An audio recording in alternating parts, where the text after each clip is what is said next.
Les allocations chômage. L'assurance chômage. Sur l'assurance chômage. Allocation chômage. Un jour ou l'autre, on peut tous perdre notre emploi. C'est pour faire face à cette situation qu'existe l'assurance chômage, véritable pilier de notre modèle social. Elle nous garantit que même sans salaire, on ne se retrouvera pas sans rien. Entre crise sanitaire, crise économique et réforme du calcul des indemnisations, on en a beaucoup entendu parler ces derniers temps. Pour mieux saisir tous ces enjeux, on a voulu comprendre comment tout ça fonctionne. Qui paye quoi et à qui? Que s'est-il passé pendant la crise du Covid? On est allé poser ces questions à Émilie Daudet, directrice adjointe des études et analyses à l'UNEDIC, l'organisme en charge de l'assurance chômage. Mais juste avant, petit rappel des faits. Voyons déjà comment fonctionne l'assurance chômage en France. C'est un système qui repose sur deux grands principes. Il est contributif d'une part, car il repose sur la participation des employeurs et des salariés, et il est solidaire d'autre part, car toutes les professions cotisent ensemble dans un pot commun qui pourra servir à tous. Prenons l'année 2019 comme exemple. Nous sommes avant la crise du Covid. On a d'un côté des recettes, et de l'autre des dépenses. Côté recettes, on a deux sources principales de revenus.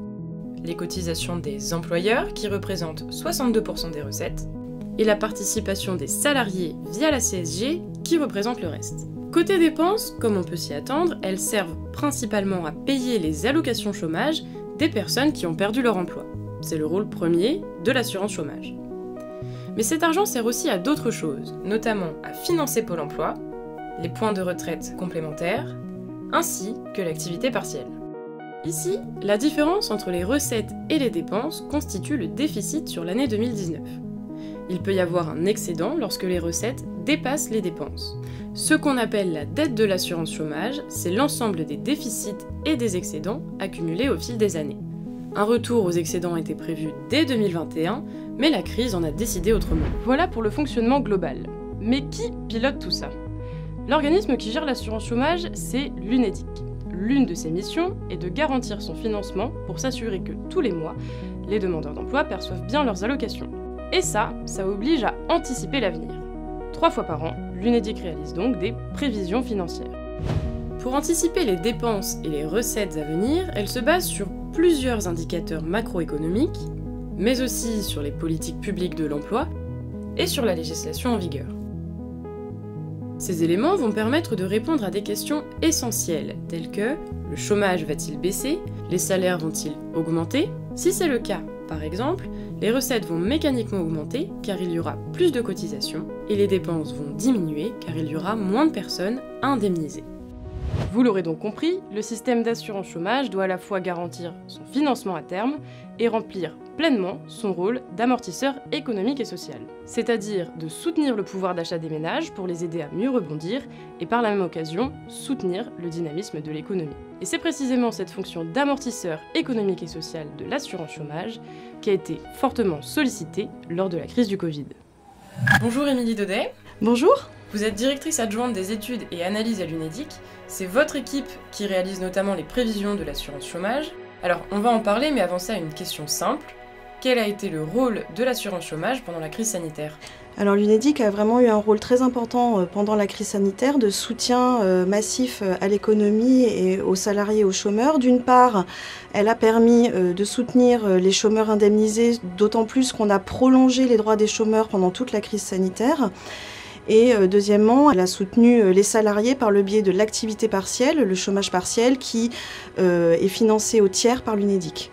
Donc effectivement, ces deux leviers ont eu un coût très certain sur le régime. D'une part, on a eu une augmentation des dépenses, donc les dépenses envers les chômeurs et les dépenses envers les salariés. Parallèlement, on a eu un trou assez fort, un trou d'air sur nos recettes, puisqu'il y a eu moins d'emplois, donc moins de recettes de cotisation, et d'autant plus qu'il y a eu des reports de cotisation, des exonérations. Donc vraiment, l'UNEDIC a reçu moins de recettes sur l'année 2020 et aussi en 2021. Donc au final, le déficit de l'UNEDIC sur 2020 est de l'ordre de 17 milliards d'euros. Il devrait atteindre à peu près 10 milliards d'euros en 2021.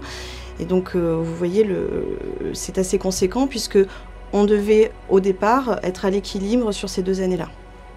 Alors, vous évoquez le déficit, mais comment est-il financé ? Alors l'UNEDIC finance son déficit par emprunt sur les marchés financiers et une partie de cet emprunt est garantie par l'État.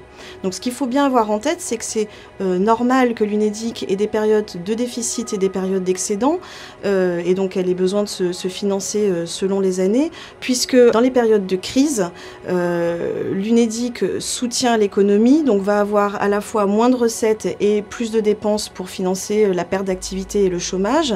Et à l'inverse, lorsque l'économie se porte plutôt bien, on va avoir un excédent puisqu'on va avoir plus de recettes et moins de chômage indemnisé. Donc c'est vraiment l'équilibre de long terme qu'il faut viser et non pas l'équilibre année par année. Et justement, à quel horizon prévoyez-vous un retour à l'équilibre ? Alors on prévoit un retour à l'équilibre très rapide puisque dès 2022 on devrait revenir vers des excédents et on va avoir une forte amélioration du solde de l'UNEDIC.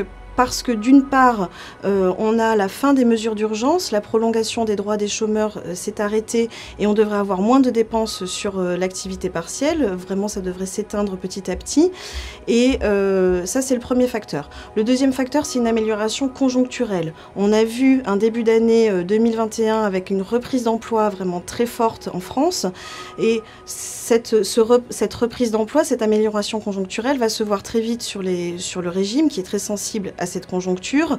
D'une part, on va avoir plus de recettes, elles vont être assez dynamiques, et d'autre part, on devrait avoir moins de chômeurs à indemniser et donc moins de dépenses d'allocation chômage. Troisième facteur, c'est l'entrée en vigueur de la réforme d'assurance chômage qui devrait générer une réduction des dépenses d'allocation en 2022 et 2023. Donc, au final, on devrait avoir un excédent très rapidement dès 2022 et qui devrait encore s'accroître en 2023. Merci.